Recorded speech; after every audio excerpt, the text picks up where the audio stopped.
ስለ ፍጹም ምልጃው ለኔ ግን ይለያል።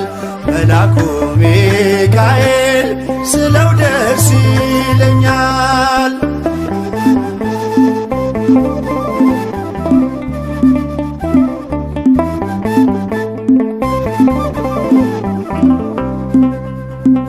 በባህራን ታሪክ በነጠላፊኖስ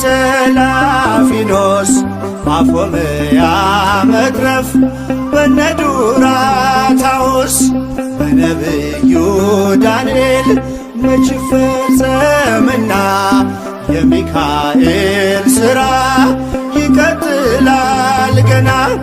ብዙ ልጆች አሉት ለስሙ ምስክር በዙሪያው